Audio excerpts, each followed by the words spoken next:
Institucionalización de la responsabilidad del Estado. La razón de ser de esta responsabilidad del Estado es el daño antijurídico. Si uno revisa el inciso primero del artículo 90 de la Constitución Política, no habla de ninguna anomalía, sino que responde a secas, que el Estado responderá patrimonialmente por los daños antijurídicos que le sean imputables causados por la acción o la omisión de las autoridades públicas. Así como lo vemos, en este artículo 90, en su inciso primero nos habla de una responsabilidad institucional, pero el inciso segundo nos habla sobre la responsabilidad personal. Si nos vamos un poco a la historia de la responsabilidad patrimonial del Estado, Vladimiro Naranjo nos dice que los elementos del Estado son, primero, el conglomerado social y político; segundo, el asentado en un territorio; tercero, sometido a un poder público; y el cuarto, cuya soberanía es reconocida por otros estados. La Constitución en esta carta política que establece cómo debe ser el Estado. El Estado debe responder cuando causa un daño antijurídico a una persona, aun cuando fue por actos de coacción para el cumplimiento de este ejercicio estatal. El Estado también entra a responder en dos etapas. En la primera, en la irresponsabilidad patrimonial de este Estado. Recordemos que a principios del siglo XX se concebía el Estado como irresponsable porque el Estado no cometía estos errores y por ello no había una responsabilidad. Ya en 1873, el famoso Fallo Blanco cambia como tal esa concepción. Resulta que una niña fue atropellada por un camión de la empresa minera francesa y se habló de una rama diferente al derecho civil. Se aplicaron normas de derecho público, claro está, pero se hizo una teoría del servicio público. Este fallo fue un precedente histórico para hablarse de la autonomía en la aplicación del derecho público. En Colombia, algunos dicen que son cuatro etapas. La primera es la irresponsabilidad del Estado, mismo en el derecho comparado. La segunda, la responsabilidad directa. Esto lo que hace el funcionario es responsabilidad del Estado, e indirecta es indiligendo o invigilando, que se aplican las normas del Código Civil. Está la indirecta, que nos habla el artículo 2347 y 2349 del Código Civil, y la directa en el artículo 2341 del Código Civil. La tercera es imputar la falla del servicio al Estado. Esto como una revocatoria, es una garantía para esas personas y no solo para los ciudadanos.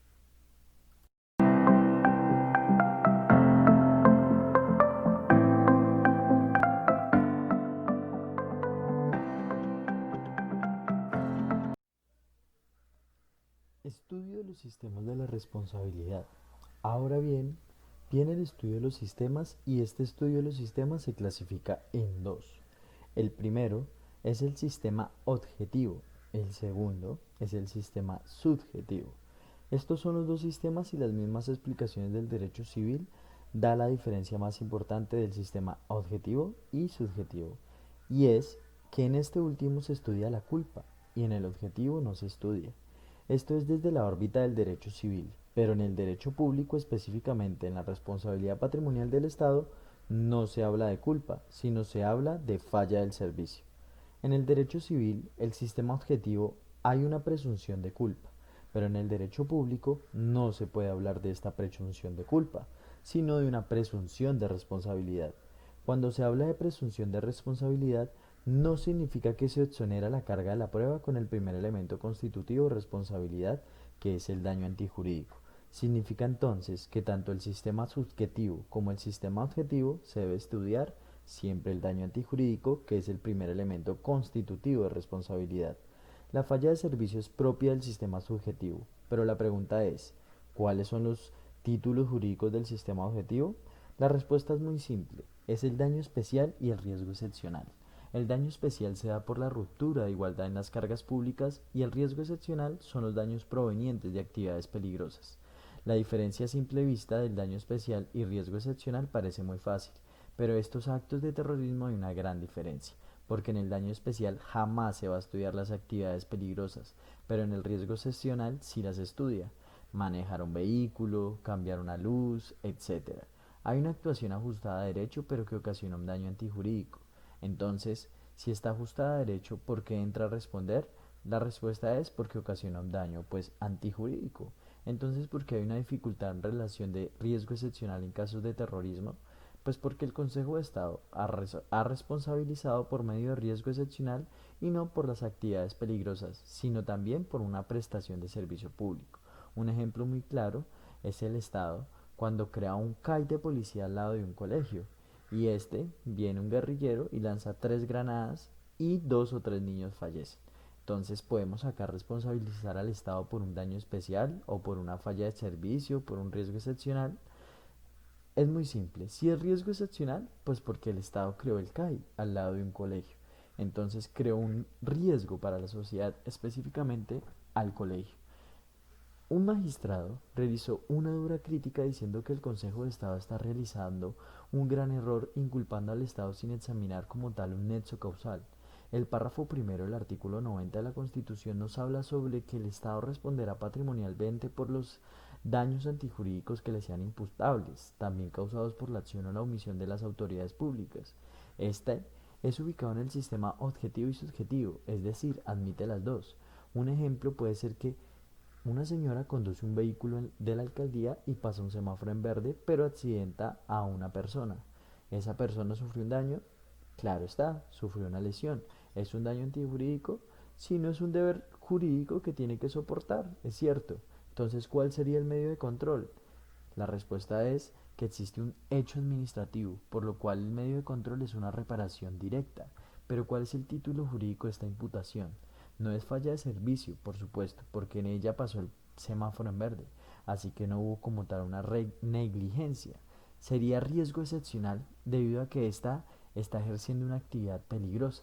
Pero si al contrario, el señor pasó el semáforo en amarillo a punto de pasar a rojo y accidentó a una persona y lo mató, ¿este es un daño antijurídico?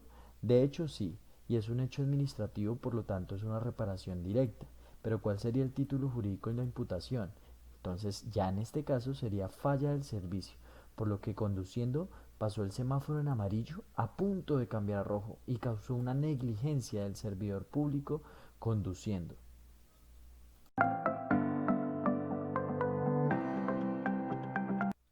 Ahora bien, hablaremos sobre los elementos constitutivos de responsabilidad. En los elementos constitutivos de responsabilidad existen dos sistemas. Una cosa son los elementos y otra son los sistemas. El primer sistema es el trinomio. En la responsabilidad civil es el daño, el hecho, que es la acción o omisión, y el nexo de causalidad. Pero en el derecho público no es solo el daño, sino daño antijurídico. El sistema binomio, por el contrario, es el daño antijurídico y la imputación, es decir, la imputatio jurie y imputatio facti, la imputación jurídica e imputación fáctica. Entonces, ¿cuál de estos dos sistemas está utilizando actualmente el Consejo de Estado? El Consejo de Estado no ha sido uniforme en cuál de los dos sistemas utilizar en los elementos constitutivos de responsabilidad, pero ¿a qué se debe que en algunas ocasiones se utilice un sistema al otro? ¿Y cuál de estos dos sistemas se utiliza con mayor frecuencia? Acá viene la carga de la prueba del nexo causal, pero esta es difícil probar diferentes asuntos. Por lo tanto, el Consejo de Estado utiliza el sistema binomio, debido a que este no existe el nexo causal, sino la imputación. Según Olivares Torres, son tres. Está el daño antijurídico, la causalidad y la imputación. Pero, a comparación Marín Martínez dice que está el hecho, el nexo causal, el daño y el perjuicio. En este caso, nos vamos más con la teoría del señor Olivares Torres. Entonces, bien recordemos, el sistema trinomio es el daño antijurídico, el hecho, que es el título de imputación, y el nexo causal. En el binomio está el daño antijurídico e imputación. También recordemos que la carga de la prueba es un fenómeno difícil de probar, por eso en muchas ocasiones se utiliza el binomio. Eso depende de la aplicación entre uno y otro sistema. Por lo tanto, el sistema binomio se está aplicando con mayor rigor. También existen las causales de exoneración de esta responsabilidad. La primera es el caso fortuito, que es un hecho interno de la administración. La segunda es una fuerza mayor, que ya es un hecho externo de esta administración. La tercera es un hecho exclusivo de la víctima. Y la cuarta es un hecho exclusivo de un tercero. Así finalizamos los elementos constitutivos de la responsabilidad del Estado. Proseguimos a hablar sobre la tipología de perjuicios.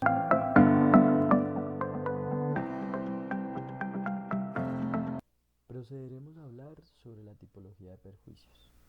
La Corte Administrativa dice que una cosa es el daño y otra es la lesión o la afectación, y que el perjuicio es la consecuencia de aquella lesión, daño causa o perjuicio producto, siempre que haya un perjuicio y un daño, pero no siempre que haya un daño y un perjuicio. Por lo tanto, existen dos tipologías de perjuicios. Existen los perjuicios materiales y los perjuicios inmateriales. En los materiales se encuentra el daño emergente, el lucro cesante y la pérdida de oportunidad. Dicen que también la pérdida de oportunidad y el lucro cesante son muy similares y que por lo tanto esta pérdida de oportunidad debería ser abolida, pero la explicaremos en este video de todas formas.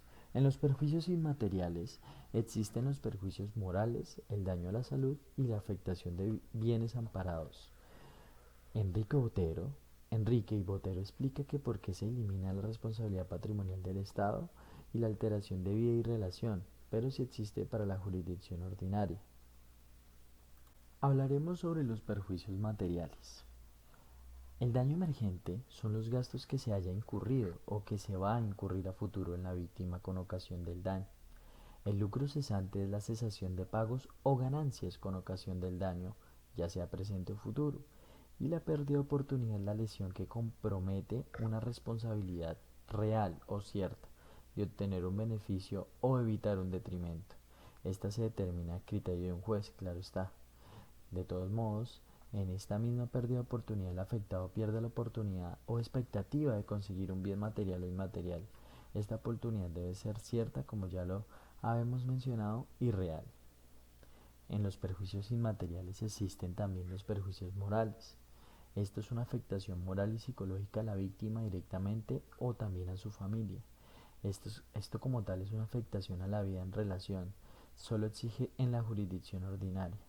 Estos perjuicios morales concajan la tristeza y la causa del daño que se sufrió son una característica de una persona natural. Sin embargo, la Corte Suprema de Justicia en su sala laboral amplió esto diciendo que la persona jurídica sí se le puede reconocer perjuicios morales, pero no a título como una tristeza o congojo, sino un título de afectación de su buen nombre.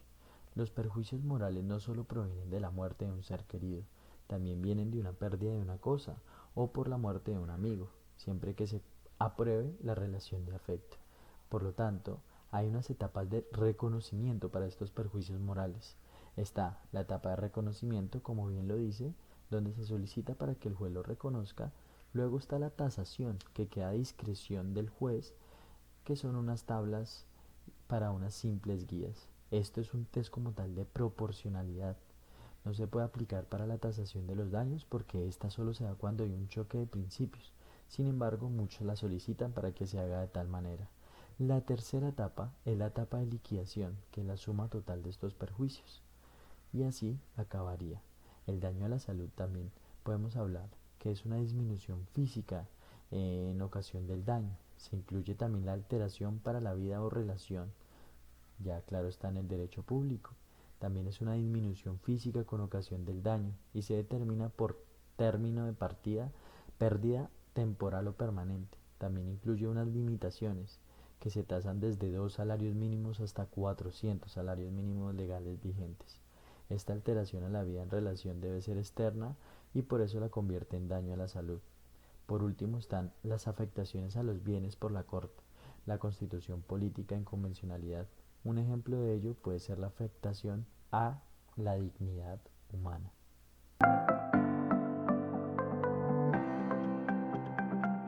Procederemos a hablar sobre la sentencia 1999-01063 del 28 de agosto del 2014, realizada por el Consejo de Estado.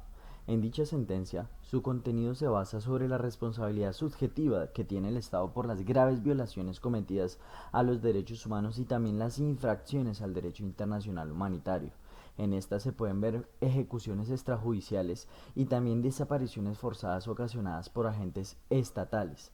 Se indica igualmente que existe una falla del servicio por las graves violaciones a los derechos humanos y al derecho internacional humanitario de civiles de víctimas del conflicto armado interno, pues esto con conformidad con las siguientes situaciones que resultaron demostradas en el proceso, los cuales existió, primero, que unos campesinos fueron dados de baja y desaparecidos y que fueron retenidos por el Ejército Nacional y vistos antes de morir por testigos vestidos con una ropa de civil, sin que se logre establecer por qué antes de su ejecución portaban pues dichas prendas privativas de la fuerza pública. Segundo, la víctima no pertenecía a ningún grupo organizado armado al margen de la ley. Tercero, no existió un combate ni un enfrentamiento alguno entre el ejército y los grupos armados al margen de la ley. El día y la hora de dicha situación. Cuarto, el Ejército Nacional como autoridad competente incumplió también en el deber de asegurar y conservar la cadena de custodia, pues después del acontecimiento del hecho dañoso no tomó medidas necesarias para que se evitara esta pérdida o alteración de los elementos materiales de la prueba o de la evidencia física, puesto que los cadáveres fueron movidos del lugar en el que fallecieron y además se buscó desaparecer evidencias como la quema de la ropa de los civiles de las víctimas y también los documentos que portaban. Por lo tanto, podemos decir con seguridad que los temas que se tratan en esta sentencia son el derecho internacional humanitario, los derechos humanos, la fuerza pública, lo que fue implicado el Ejército Nacional en todo esto y cómo fueron implicados como miembros de la fuerza pública, la responsabilidad que tiene el Estado para con esto y la responsabilidad también patrimonial del Estado por la desaparición forzada y la ejecución extrajudicial. Esto lo revisa la Sala de lo Contencioso Administrativo, sección tercera. El ponente es Rasos Guerrero Ramiro. Muy bien, como bien sabemos, el actor de esta sentencia, de este proceso, fue Félix Antonio Zapata González, el cual demandó a la Nación, para ser más específicos al Ministerio de Defensa y al Ejército Nacional. La sala procedió debido a que hubo una unificación jurisprudencial en relación con que, primero, la excepción a los topes indemnizatorios de los perjuicios morales en el caso de que el daño antijurídico imputable a este Estado tiene origen en graves violaciones a los derechos humanos y también a las infracciones al derecho internacional humanitario. También en materia de reparación integral de los perjuicios inmateriales por una vulneración o una afectación, la verdad, gravemente relevante a bienes o derechos convencionales y constitucionalmente amparados. Esto a resolver un recurso de apelación interpuesto por el actor en contra de la sentencia proferida por el Tribunal Administrativo de Antioquia. Dicha fecha es el 9 de diciembre del 2005, mediante la cual se denegaron todas las pretensiones de la demanda y la sentencia se inversó revocada.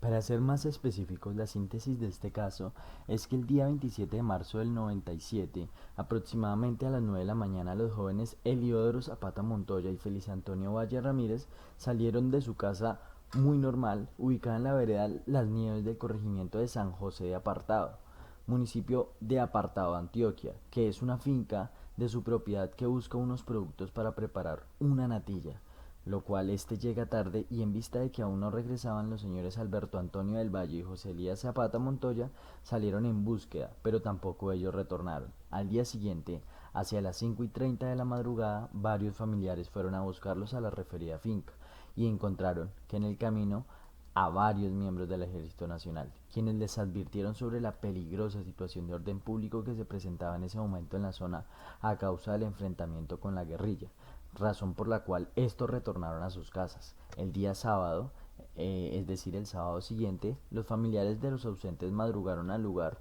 donde supuestamente se produjo el enfrentamiento armado con la guerrilla según el Ejército Nacional y encontraron estos restos de documentos y ropas de Heliodoro Zapata Montoya y de Alberto Antonio del Valle, por lo que se le dirigieron al hospital de Apartado a preguntar por estos. Allí demostraron que 4 personas fueron fallecidas, entre las cuales se encontraron Heliodoro Zapata y Alberto Antonio del Valle. En vista de lo anterior, el señor Félix Antonio Zapata González dirigió comunicaciones a la Presidencia de la República y también a la Procuraduría Provincial de Apartado, en las cuales formuló una queja por la muerte de su hijo Heliodoro Zapata Montoya y de su yerno Alberto Antonio del Valle, y también por la desaparición forzada de su hijo José Elías Zapata Montoya y de Félix Antonio del Valle Ramírez a manos de estos militares. Por esto, mediante un escrito presentado el 26 de marzo del 99 ante un tribunal administrativo de Antioquia, los familiares de los señores Heliodoro y José Elías Zapatas también como los siguientes, formularon una demanda contra la nación y contra el Ministerio de Defensa y el Ejército Nacional por todos los daños y perjuicios ocurridos con ocasión de la retención ilegal y también la ejecución extrajudicial y la desaparición forzada de dichos señores ya mencionados, los días 27 y 28 de marzo de 1997, según un presunto enfrentamiento armado entre miembros del Ejército Nacional y de la guerrilla FARC en la vereda de las Nieves, jurisdicción del municipio de Apartado, Antioquia.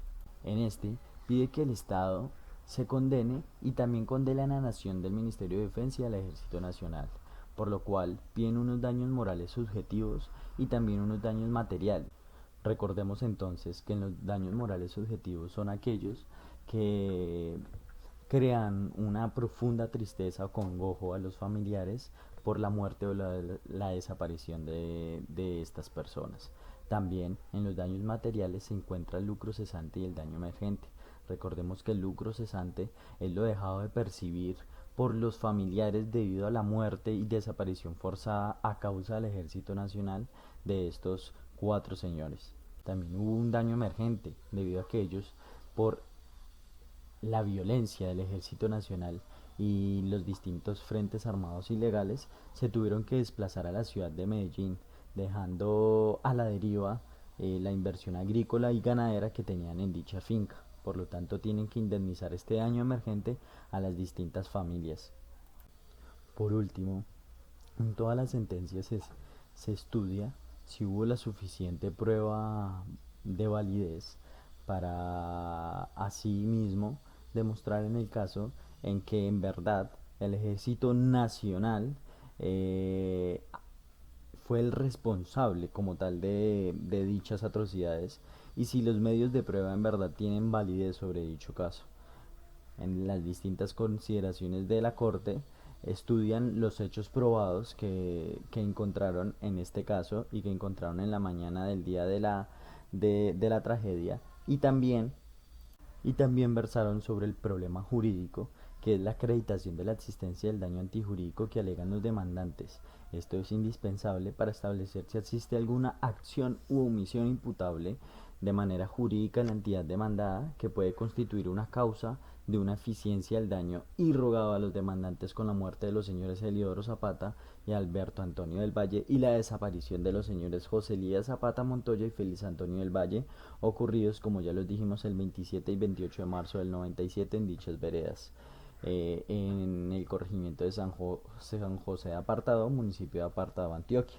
De esta manera, se configura una grave violación de los derechos humanos e infracciones del derecho internacional humanitario, o si por el contrario en verdad se presenta en este caso una causal eximente de responsabilidad como lo es el hecho exclusivo y determinante de la víctima, alegada pues por la nación, el Ministerio de Defensa y el Ejército Nacional, quien afirma que las víctimas murieron en su condición de subversivos cuando sostuvieron un enfrentamiento armado con los uniformados del ejército. Por último, en este caso, se prueban los medios válidos que acrediten que la entidad demandada es responsable por los daños irrogados a los demandantes de la sala sin que se tema algún y se rompa algún principio de congruencia. Ordenarán también la reparación integral de las víctimas como derecho fundamental, pero este debe ser garantizado de forma plena, por lo cual se van a reiterar unos criterios jurisprudenciales acogidos por la sección tercera del Consejo de acuerdo con distintas pautas fijadas por la Corte Interamericana de Derechos Humanos. En este caso, el Estado ha ocurrido en una grave violación de los derechos humanos y una infracción al derecho internacional humanitario. Por último, la Sala empieza a hacer un análisis sobre el daño y el supuesto principal presupuesto de responsabilidad extracontractual del Estado al SEGIR para ser resarcido, desde un punto de vista de la responsabilidad subjetiva que tiene una conducta y que constituye una infracción por la norma de una tutela de intereses legítimos, por lo que ésta llega en su conclusión que el precedente constitucional ha sostenido que la responsabilidad estatal se justifica por el hecho de que la víctima tiene el deber jurídico de soportar dicho daño, y es este mismo, el Estado, el que tiene el mandato de preservar los derechos y libertades de los particulares frente a la actividad de la administración, por lo que el Ejército Nacional no tuvo que haber desaparecido ni tampoco asesinado a dichos campesinos en el municipio de Apartadó, Antioquia.